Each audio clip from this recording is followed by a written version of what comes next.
Right, so we're working, but we're not going up.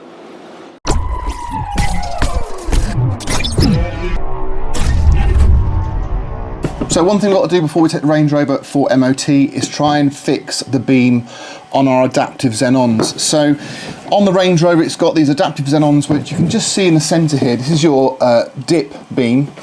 And when you switch the engine on, they self-calibrate and they move around and they go up and down, and obviously they're self-leveling. Now, they also go left and right as you go around corners, which is nice. To move the unit left and right, you've just got this worm gear here. And that seems to be free, so I can spin that, no problem, and that doesn't seem to be an issue. But there's another motor just in here. I think you can see there, just in there. Now that is the motor, I believe, that controls the up and down movement. Now I've undone the screws and I've gained access by drilling a little hole in here because there's a T15 Torx that I couldn't get to, so obviously I'll be filling that up again afterwards. But I tried to get to it and I can pull it up, but I can't remove the unit itself. I was hoping I'd be able to remove that unit and then change it out, but I can't. So what I'm going to do is I'm going to try and remove this lens, which isn't an easy job because they're bonded in. So we're going to have to heat everything, and I'll be able to fiddle around with a few bits and pieces. Just means I'll get better access front and back.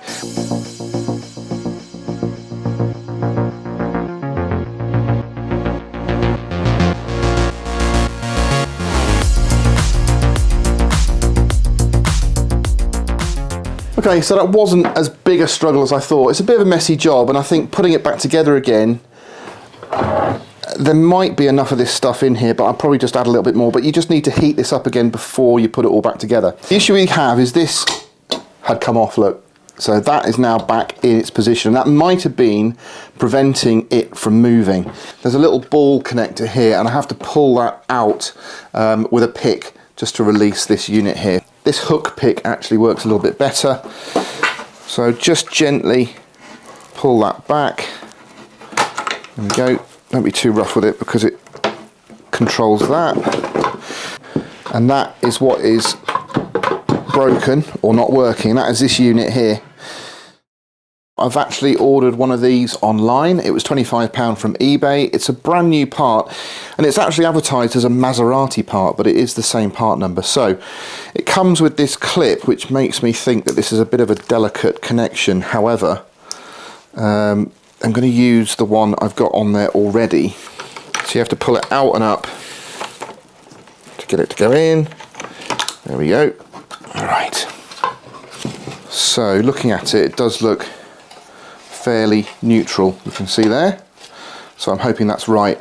The only thing I'm a little bit concerned about as well is this worm drive, because you can move this by hand. I don't know where the neutral position should be on this either, but it's centralized, so hopefully that's going to be okay. Right, let's get it back in the housing. First wire I'm going to connect is the one to the new unit. Make sure that goes in okay.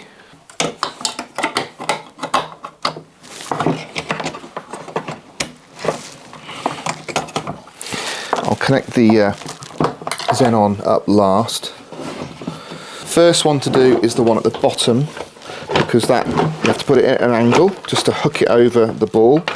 So that's one at the bottom, that's in.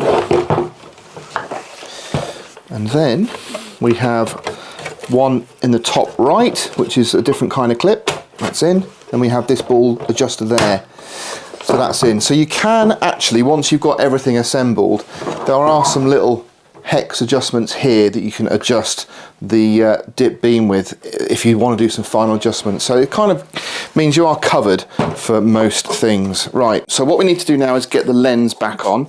So I'm going to heat up all this mastic again that's inside the trough. The housing's slightly deformed here. You can just see where it's caught and at the top, so I need to heat that as well and get it pushed in. Now, I have got clips to hold it, but obviously we want to make sure that's weather tight. So I have got a little bit of this window seal left over from the other day, and I'm hoping I'll still be able to use it. So if you haven't seen any of the window fitting videos I've done using this this window bonding agent. It is grim stuff, so you don't want to get it on your fingers because it won't come off. So make sure you get some gloves on, and I've got my wet wipes ready as well because I'll have to clean up around the lens, I'm sure. So first thing we've got to do is heat things up a bit.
So I'm going to be cleaning the headlights with this drill kit from 3M. So it comes with everything you need. It's basically a series of different graded polishing pads and abrasive discs. It's a sort of multi-stage process. You even get some very nice 3M masking tape if you're going to do it on the vehicle, but we've taken ours off, so we don't need to use that, so we can save that for another day. But it's a process that's fairly boring, so I'm going to put it into time lapse. If I come across anything while I'm doing it, I'll stop it and I'll just go through it with you.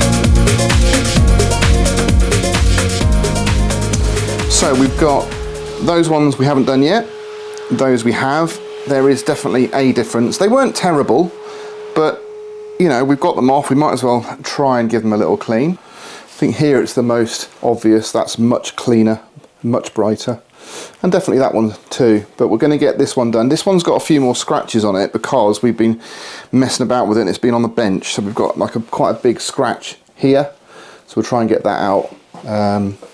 And yeah, should get them looking a bit nicer.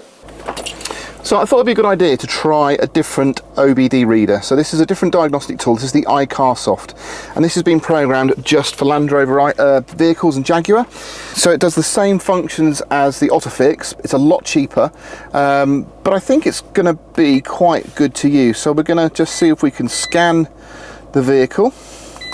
Instrument cluster, we've got a fault on there. I think that's going to say no stereo. Lost communication with audio unit, we know that. So that's fine. We don't have to clear that, there's no point. Front lighting control module. Now this is the one we've got a problem with because we've still got a flashing. I've done all the lights. Let's see if we can go in here and see what's going on. So even on the iCarsoft diagnostic, you still have the lighting power module reset function when you go into the vehicle. It's actually hidden away in others on the service menu, but it is in there, so you can go ahead and reset everything.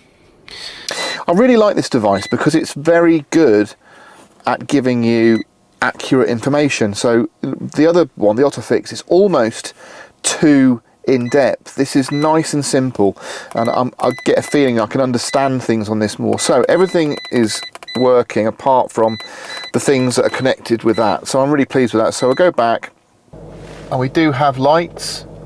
It's saying there's no flashing, so we're all good. So we're actually clear of faults, pretty much, apart from the audio unit. We don't care about that. So that's all good. Well, that's a real result. I'm so pleased I managed to get the headlights fully operational. Now, as I said earlier in the video, it is possible to sort of work on these lights without replacing that motor and get them into a fixed position. You just have to take the assembly motor apart, wind it out and get it into a neutral position. So it is possible to do that whole job without buying the new part. But for £25, I think that was an absolute bargain, and it all seems to be working as it should. One thing I'm a little bit disappointed in is the finish from buffing the headlights. I don't think that 3M kit was really a lot of good. It's quite an old kit and I've had it for a while, but it is still available. But you know, I would say we're going to have to try something a little bit different and perhaps invest in a proper machine polisher to get a better job on these, because doing it off a drill, I don't think the RPMs are quite high enough to give it a really nice buff. But it did bring it up a little bit. The other one, actually, this one came up a lot better than this one. So a little bit disappointing, but you know, you can't have everything. Now, I have been filming a whole load of different videos over the last few weeks because I'm actually going to be away for a couple of weeks, so they'll all scheduled to drop. What order, I don't know, but at this point in time, I know I've got the headlights covered, we've got the heated seat that we tried to repair, and also we've got the full stereo install, the second edition of that project. So lots to look forward to, and also we've still got the Defender we're working on, and we'll have the Discovery 3 for a little bit longer, although that is up for sale now. So if you are interested in that vehicle, it's listed on eBay. I'll put the item description below, but you can always DM me if you're interested in that vehicle anyway. So thank you very much for watching, and I shall catch you on the next one.